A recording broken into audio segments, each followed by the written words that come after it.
افغانستان نے پاکستان پہ حملہ کر دیا ہے، بلوچستان کے بارڈر پہ بھی اور خیبر پختونخوا کے بارڈر پہ بھی۔ سب سے پہلے تو متقی صاحب نے، جو افغانستان کے فارن منسٹر نے انڈیا میں پریس کانفرنس کر کے کہا کہ پاکستان والے انگریز سے پوچھیں اور روس سے پوچھیں کہ ان کا ہم نے کیا حال کیا تھا۔ تو ایک بار انگریز سے پوچھے، پھر سوویت یونین سے پوچھے۔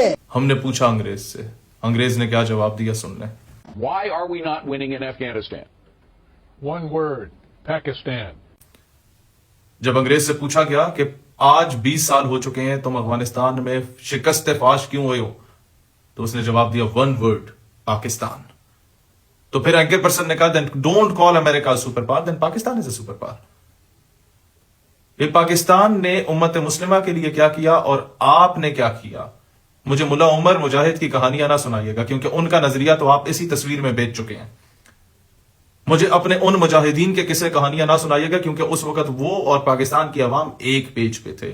جب روس کی جنگ تھی اور امریکہ کی جنگ میں بھی ہم نے انگریزوں کو دوست بنا کے مارا تھا۔ لیکن اب آئیں، ناراضگیاں کہاں سے ہوئیں؟ ناراضگیاں وہاں سے ہوئیں کہ جب، آج میں کھل کے بات کروں گا، جب ہندوستان نے پاکستان میں موجود وہ لوگ جو کشمیر کی آزادی کے لیے جدوجہد کر رہے تھے، حافظ سعید اور مولانا مسعود اظہر کے مدرسوں پہ حملہ کیا۔ پاکستان نے دلیری کے ساتھ جن لوگوں کو دنیا دہشت گرد کے نام سے گردانا کرتی تھی، ان کے مدرسے پہ جب دھماکہ ہوا تو اس مدرسے پہ، بہاولپور کے مدرسے پہ بنیان المرصوص کی آیت لکھی ہوئی تھی، اسی بیس پہ آپریشن بنیان المرصوص لانچ کیا اور بت پرستوں کو شکست دی۔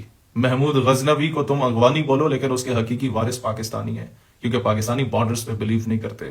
ہماری شاید لمبی داڑیاں نہ ہوں، ہم شاید باشرہ پگڑیاں نہ پہنتے ہوں، لیکن ہمارے دل میں جو عشق مصطفیٰ کی تڑپ ہے، اگر اس کا احساس دیکھنا ہے یا امت کا احساس دیکھنا ہے تو جا کے کشمیر سے پوچھو، جا کے فلسطین والوں سے پوچھو کہ آج بھی اسرائیلی ایئر فورس کے جو پائلٹس ہیں ان کی پتلونیں ہمارے ایئر فورس کے میوزیمز میں لٹک رہی ہیں۔ ہم نے کس طریقے سے اپنی ایئر فورس کو بھیجا تھا، آج بھی بھیج دیتے اگر اس کے جو سراؤنڈنگ کے مسلم کنٹریز ہیں وہ تھوڑی سی غیرت کر لیتے۔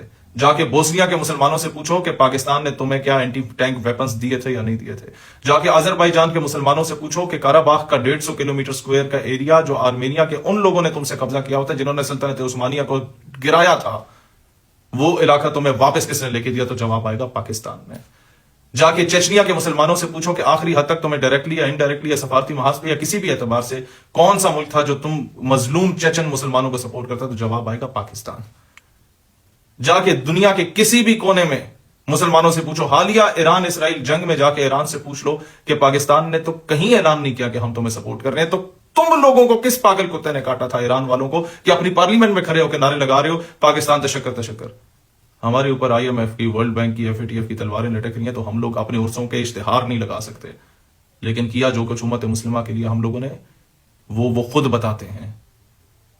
اب آتے ہیں کہ آپ سے گلہ کس چیز کا تھا کہ جب انڈیا نے پاکستان پہ اٹیک کیا اور ہم لوگوں نے آپریشن بنیان المرصوص لانچ کیا، ان بت پرستوں کو شکست دینے کے لیے محمود غزنوی کا 17واں حملہ بنے ہم لوگ، تو اس وقت ہندوستان وہاں سے اٹیک کر رہا تھا اور فتنہ الخوارج کے ہندوستان کے حرام زادے پالتو کتے آپ کی سرزمین سے کراس بارڈر ٹیررزم کر رہے تھے۔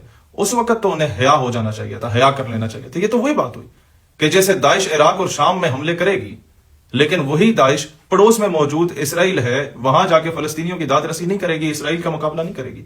اسی طریقے سے آپ کی فتنہ الخوارج روزانہ کشمیر میں ماں بہنوں بیٹیوں کی عصمت دری ہوتی ہے، وہ خیبر پختونخوا میں آ کے پولیس والوں پہ، فوجیوں پہ اور عام پشتونوں پہ اور امام مسجدوں کے بھی جا کے گلے کاٹ دیتے ہیں، ان پہ حملے کر لیتے ہیں مسلمانوں پہ، لیکن کشمیر نہیں جاتے۔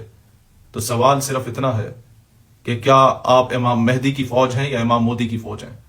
آج یہ سوال میں اپنے افغانستان کے مسلمان بھائیوں سے کرتا ہوں کہ آپ لوگوں کے ملک میں جب رجیم چینج ہوئی تھی تو آپ کے بعد سب سے زیادہ کہیں جشن منایا گیا تو ہم پاکستانیوں نے منایا تھا کہ انگریز شکست فاش ہوا، ہمارے مسلمان دوبارہ آ گئے، ہمارے ملا عمر کے مجاہدین دوبارہ آ گئے۔ لیکن کیا معلوم تھا کہ یہ مجاہدین اب ملا عمر کے نہیں رہے، یا اب ملا مودی کے مجاہدین بن رہے ہیں؟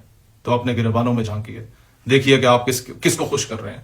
آج فلسطین میں کیا ہو رہا ہے اور مقبوضہ کشمیر میں کیا ہو رہا ہے؟ کیا یہ موقع تھا کہ آپ لوگ مسلمان کو مسلمان سے لڑوائیں؟ ہمارے لیے مسئلہ نہیں ہے، نہ آپ کے پاس ایئر فورس ہے، نہ آپ کے پاس نیوی ہے، نہ آپ کے پاس باقی فورسز ہیں، ہم 2 منٹ میں کچومر بنا سکتے ہیں، لیکن نہیں بنا رہے۔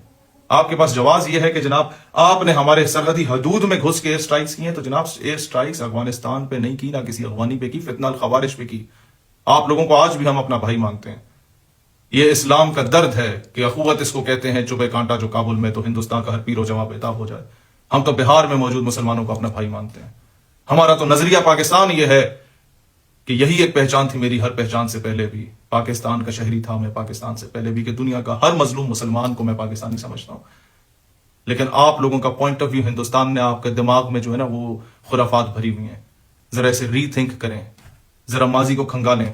آپ کو کہاں کہاں ہم نے ہیلپ نہیں کیا. لیکن اگر آستین کا سانپ بننا ہے, آستین کے سانپوں کو پالیں گے, BLA کو اور TTP کو, تو ٹھیک ہے.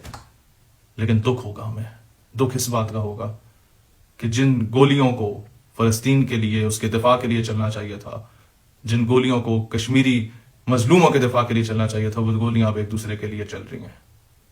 ہم پھر بھی بطور پاکستانی اپنے پاکستان کے ساتھ کھڑے ہیں, اسلام کے ساتھ کھڑے ہیں. لیکن آپ کو سوچنا ہوگا آپ کس کے ساتھ کھڑے ہیں. کیا یہ اسلام ہے کہ بابری مسجد کے قاتلوں, بابری مسجد کو شہید کرنے والوں, اور 12 ربیع الاول کے مقدس دن کو بابری مسجد کو رام مندر میں کنورٹ کرنے والوں, ان کی گود میں بیٹھ کے اگر نعرہ تکبیر بلند کیا جائے تو پھر وہ نعرہ تکبیر نہیں ہے,